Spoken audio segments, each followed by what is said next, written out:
तो फ्रेंड्स, दो तरह के प्रिंसिपल फोकाई होते हैं, फर्स्ट फोकल पॉइंट और सेकेंड फोकल पॉइंट। चाहे लेंस कॉन्वेक्स हो चाहे लेंस कॉनकेव हो, दोनों लेंस का सेपरेट फर्स्ट फोकल पॉइंट और सेकेंड फोकल पॉइंट होता है। तो चलिए हम लोग डायग्राम के थ्रू इस बात को समझते हैं। जैसे मान लीजिए हमारे पास ये कोई लाइन है जो कि प्रिंसिपल एक्सिस को रिप्रेजेंट कर रहा है, और मैं लेंस के रूप में एक डॉटेड लाइन ड्रॉ कर रहा हूं, ये ठीक। और हमें यह भी नहीं पता है कि ये कौन सा लेंस है। ये कोई रे हमारे पास, इंसिडेंट रे। कैसे पहचाने? ये एरो की मदद से। लेंस से रिफ्रैक्शन के बाद ये ऐसे चली गई इस डायरेक्शन में। तो हम देख रहे हैं कि इस पॉइंट से इंसिडेंट रे एक्चुअली पास कर रही है, जो कि रिफ्रैक्शन के बाद पैरेलल हो गया है। तो ऐसा पॉसिबिलिटीज किस लेंस के लिए है? तो ऐसी जो पॉसिबिलिटीज है, अगर मान लीजिए इस डॉटेड वर्टिकल लाइन का हम नेमिंग अगर एल डैश कर लें, अगर हम इस डॉटेड वर्टिकल लाइन का नेमिंग अगर एल डैश कर लें, तो ये एल डैश क्या रिप्रेजेंट करेगा? ये रिप्रेजेंट करेगा आपका कॉन्वेक्स लेंस को रिप्रेजेंट करेगा, ठीक। ये हम कैसे डिसाइड किए? क्योंकि अब देख रहे हैं कि इंसिडेंट रे प्रिंसिपल एक्सिस के एक पॉइंट से पास हो रही है और रिफ्रैक्शन के बाद पैरेलल हो गई है। तो ऐसा कौन लेंस करता है? तो कॉन्वेक्स लेंस करता है। इसी लेंस को हम कन्वर्जिंग लेंस भी बोलते हैं, या फिर पॉजिटिव लेंस भी कहा जाता है। तो सवाल ये उठता है कि इस पॉइंट को हम क्या बोलेंगे? हम इसको बोलेंगे F1, मतलब कि फर्स्ट फोकल पॉइंट, ठीक। अगर यहीं पे हमारे पास ये कोई लाइन है जो कि प्रिंसिपल एक्सिस है, और हमने एक डॉटेड वर्टिकल लाइन ड्रॉ कर लिया, डॉटेड वर्टिकल लाइन, ठीक है।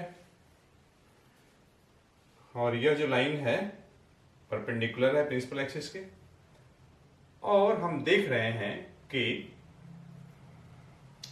एक रे इंसिडेंट हो रही है इस तरीके से, इस तरीके से इंसिडेंट हो रही है, इस तरीके से इंसिडेंट हो रही है। ये सीधी लाइन है। हो सकता है ये सीधी आपको नहीं लग रही होगी, क्योंकि तो बिना मैं स्केल पेंसिल के ड्रॉ कर रहा हूं। ये है आपका इंसिडेंट रे। अब मैं देख रहा हूं कि जब ये incident ray lens L dash से रिफ्रैक्ट हो रही है, तो फिर ये पैरेलल, प्रिंसिपल एक्सिस के पैरेलल रिफ्रैक्ट कर रही है। तो फिर यह जो पॉइंट होगा, ये पॉइंट क्या होगा? ये पॉइंट F1 होगा। कौन सी पॉइंट होगा? F1 पॉइंट होगा। यहां पे देखिए, इंसिडेंट रे इस पॉइंट से पास हो रही है। एक्चुअली में यहां पे इंसिडेंट होता हुआ मालूम हो रहा है, अपीयर हो रहा है। रिफ्रैक्शन के बाद पैरेलल हो गया। तो यहां पर ये जो F1 है, फर्स्ट फोकल पॉइंट है, यहां भी F1 क्या है? फर्स्ट फोकल पॉइंट है। और ये जो लेंस है एल डैश, ये लेंस है आपका कॉनकेव लेंस, कॉनकेव लेंस। अब जरा हम बात करते हैं F2 का। तो F2 का बात करते हैं, उसके लिए थोड़ा हम डायग्राम में कुछ परिवर्तन करते हैं। बाकी तो मैं सेम रखूंगा। मैं इसको ये चेंज कर लिया, ये भी मैं हटा दिया, इसको भी मैं हटा दिया,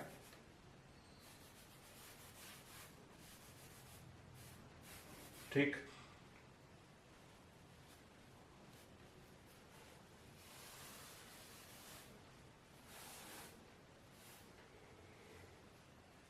हमने लेंस एल डैश रखा है, यहाँ पे कॉन्वेक्स लेंस है, ये आपका कॉनकेव लेंस है। ठीक, अब मैं क्या करने वाला हूं, मान लीजिए मैं यहां पर यहीं पे मैं पैरेलल रेज ले रहा हूं, इंसिडेंट रे पैरेलल है। हम इंसिडेंट रे राइट तरफ से भी दिखा सकते हैं, लेंस है, आप दोनों साइड से इंसिडेंट रे दिखा सकते हैं। चलिए मैं इधर से दिखा रहा हूं, इधर से राइट हैंड साइड से। ठीक, इसमें भी मैं इधर ही से दिखा रहा हूं, राइट हैंड साइड से ही इंसिडेंट रे। दोनों इंसिडेंट रे पैरेलल है। यह रे कॉन्वेक्स लेंस पे इंसिडेंट हो रही है, ये रे कॉनकेव पे हो रही है। एल डैश कॉनकेव लेंस यहां है, यहां पे एल डैश कॉन्वेक्स लेंस है। तो रिफ्रैक्शन के बाद इनका पाथ क्या होगा? तो रिफ्रैक्शन के बाद इनका पाथ कुछ इस टाइप से होगा, ऐसे, ये। ठीक, इसमें क्या होगा? ये लेंस कॉनकेव लेंस है, इसका नेचर क्या होता है? डाइवर्जिंग। मतलब concave lens diverging action show करता है, convex lens converging action show करता है। इसीलिए कॉन्वेक्स लेंस को हम लोग कन्वर्जिंग लेंस भी बोलते हैं या पॉजिटिव लेंस भी कहते हैं, क्योंकि कॉन्वेक्स लेंस का फोकल लेंथ पॉजिटिव होता है, इसीलिए कॉन्वेक्स लेंस को हम लोग समटाइम्स पॉजिटिव लेंस भी कहते हैं। वहीं पे concave lens diverging action show करता है और कॉनकेव लेंस का फोकल लेंथ नेगेटिव होता है, इसीलिए हम लोग समटाइम्स कॉनकेव लेंस को नेगेटिव लेंस कहते हैं। ठीक, अब यहां पे डायग्राम कैसे बनाए हम लोग? ये जो है डाइवर्जिंग लेंस है, मतलब ये हुआ कि यहां पे डायग्राम कुछ ऐसे बनेगा, ये कुछ ऐसे ऐसे। ये पता नहीं सीधा है कि नहीं सीधा है, आपकी स्क्रीन पे कैसा दिख रहा होगा, लेकिन ये स्ट्रेट होता है। ये एरो मैं इधर मार्क करूंगा। ठीक है, ये लेंस डाइवर्जिंग लेंस है, मतलब इंसिडेंट रे को ये फैलाएगा, और ये क्या है? कन्वर्ज करा रहा है। चलिए एक और यहां पे मैं रे ले रहा हूं, ऐसे। ये लेंस क्या करेगी? ऐसे पास कराएगी, इस टाइप से, ऐसे। ठीक, चलिए यहां पे एक और मैं इंसिडेंट रे ले रहा हूं पैरेलल टू प्रिंसिपल एक्सिस। ये मैं ले लिया।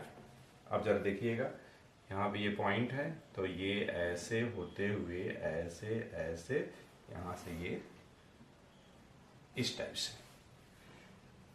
कॉनकेव लेंस में ये पोर्शन हम डॉटेड दिखाते हैं, ये भी डॉटेड दिखाएंगे। यहाँ पे ये पूरी की पूरी लाइन जो है वो डार्क है, चाहे इंसिडेंट रे हो चाहे आपका रिफ्रैक्टेड रे हो।